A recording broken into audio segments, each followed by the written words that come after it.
Hello, my very warm wishes to each and everyone who's watching this video. This is my English project for the session 2021 on the topic gene therapy. My name is Prabh Simran Singh. I'm from Buddha Dal Public School, Patiala, in class 12, medical stream. So let's begin. What is gene therapy? Gene therapy is the intracellular delivery of genes. Genes are the carriers of genetic information. Whatever we have inherited from our parents is just because of the genes. To generate a therapeutic effect by correcting an existing abnormality. The Human Genome Project, which was started to study each and every gene from our body, provides the information about it and which genes can be missing or dysfunctioning and which can be replaced because of the gene therapy.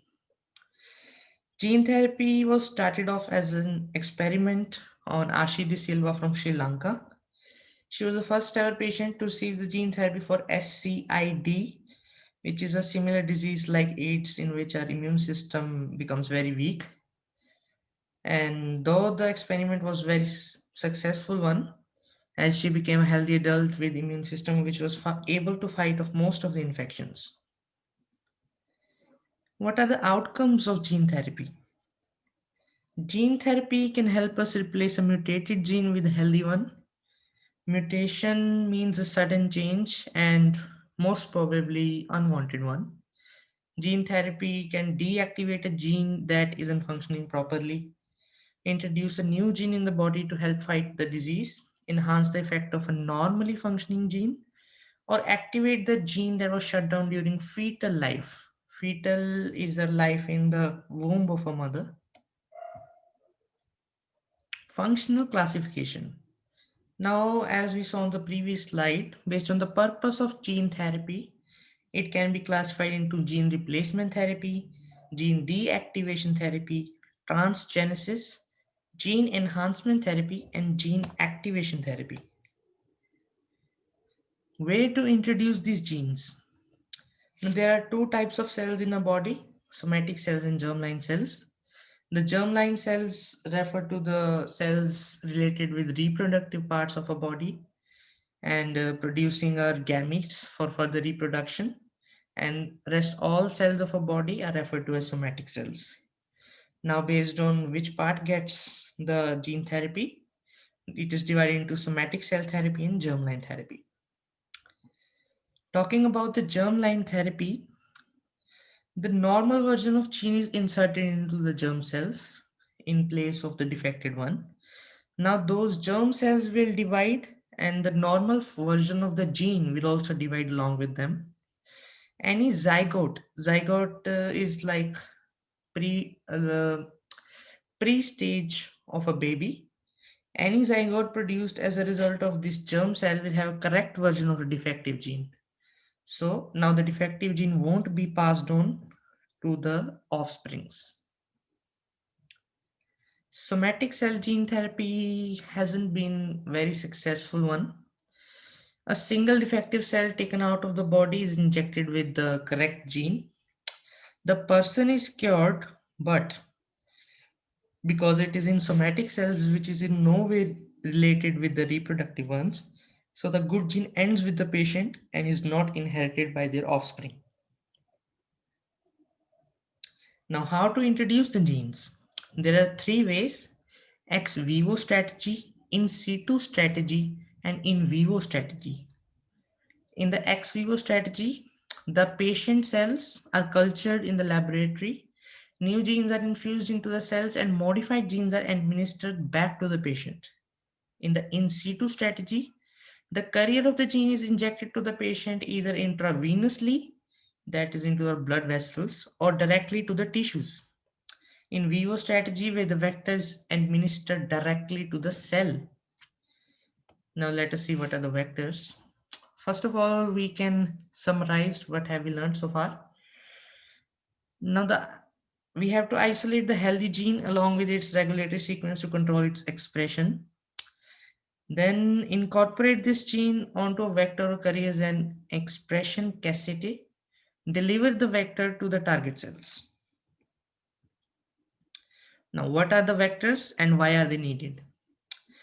Vectors are the different carriers which we'll use to introduce the new and correct gene in place of the defective gene to our target cells or tissues.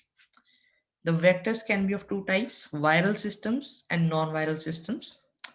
Vectors are needed since the genetic material has to be transferred across the cell membrane and preferably into the cell nucleus.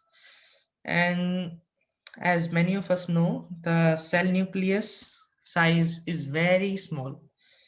So there has to be some good techniques to introduce the genes up to that level.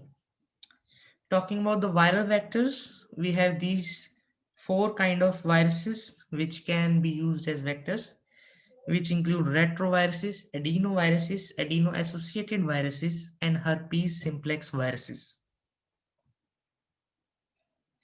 What are non-viral systems? Spontaneous uptake by endocytosis. It means kind of cell eating. Plasmid liposome complex, uncovered plasmids, gene gun methods, electroporation, microinjections. Now, these all are the techniques through which the vectors can be introduced into the cells. Now, further, the vectors can deliver the genes into the nucleus of the cells. Now, what are retroviruses? These are the modified viruses to carry genes. Now, whatever viral systems we will be talking about, as many of us might be wondering about, cannot cause diseases in us because they have been modified in such a way that their disease causing ability has been taken away from them. So the first kind of viruses are retroviruses. These will be incapable of dividing themselves, replicating themselves in the host cell. And as we can see, the helper virus is an engineered virus which is deficient in some segment but contains all other genes for replication. That means it has the genes to produce viral particles but lacks the gene required for packing. So in short, it won't be able to cause the disease. Retroviruses as vectors, as we have discussed, these are very efficient and can deliver the virus to the targeted location. However, no system in this universe is 100% efficient, so a little bit of mistake can be expected. Advantages and disadvantages of the therapy. Advantages are the virus is replication deficient, so it is safe and suitable for the treatment for a variety of diseases. The disadvantage being random insertion can disrupt normal genes, and retroviruses use rapidly dividing cells as targets. So the non-dividing cells will not be able to be used. Adenoviruses. Now these are one of the most harmless kind of viruses we'll see around. These can just cause a bit of respiratory problems, but rest the patient will suffer no problem due to adenoviruses, and also the targeted gene will be reached very peacefully. Adeno-associated virus and herpes simplex virus. Adeno-associated virus is also DNA virus, no pathogenic effect as we discussed earlier, and it integrates at a specific site. The HSV or herpes simplex virus is a disabled single copy virus. It can replicate only once, so there is very minimal risk of a disease being caused by them. Accomplishments of gene therapy. The SCID, as I said, can be related to the AIDS, in which our immune system becomes very weak, is caused by deficiency of an adenosine deaminase enzyme.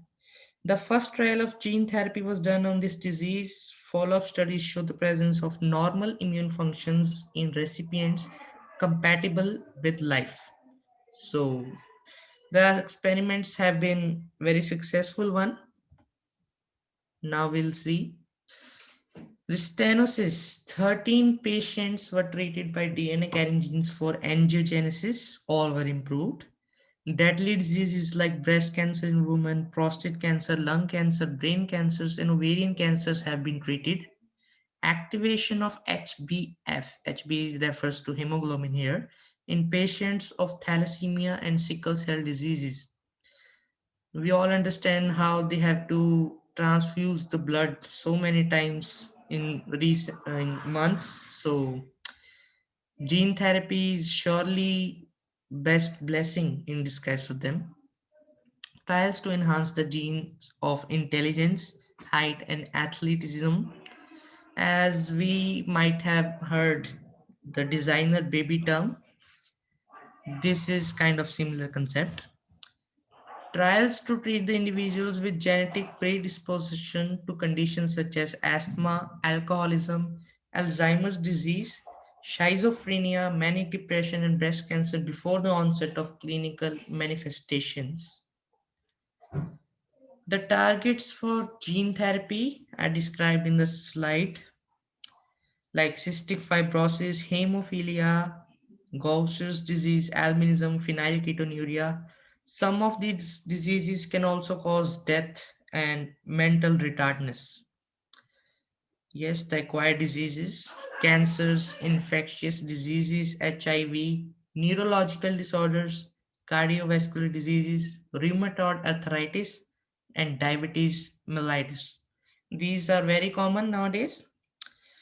Transgenesis. Now, when a cell acquires the vector which we have sent into it, like it's written here, the human genes are microinjected to farm animals and transgenic constructs have been produced. So, if we wish to obtain some product from animals or plants which are naturally not present in them, which we can use this technique, like transgenic pigs produce human blood suitable for transfusion. Transgenic mice produce human HB with the same oxygen carrying capacity. So the gene therapy has been very useful for the human race. However, there are certain disadvantages, or we can say loopholes, in the therapy as it's very new. Still, it's in early ages and far from perfection. It can only be used in diseases caused by single gene malfunction. In case of multiple gene malfunctioning, this cannot be used. It can be hard to get a good gene to the specific place it needs to be because of the inability of the vectors which we use. The death can also result due to infections and invasions of other viruses which we will be using as vectors. There are some ethical issues as well, like who decides what is normal and what is a defect? What kind of an impact will this have on the people who are currently living with these disabilities and will not be able to afford gene therapy as it's very expensive? And can this make them feel more worse about themselves? Maybe these are some questions to be answered. And also, the society is living in a dilemma here. The gene therapy is not very famous in the society, and it's possible, is it possible that a therapy given to an adult could reverse a genetic disease? Yes, it's possible. If so, would that therapy also prevent any children the person had after gene therapy from inheriting the disease? Focus on the word reverse here. The natural systems which are being messed up with, like this, can cause certain abnormalities in place of the normalities which we are wishing to target. So this is a dilemma which we are living with. Hope for the best with gene therapy. This is surely a boon for the human race, and I hope you liked my project, you liked my research, and thank you everyone.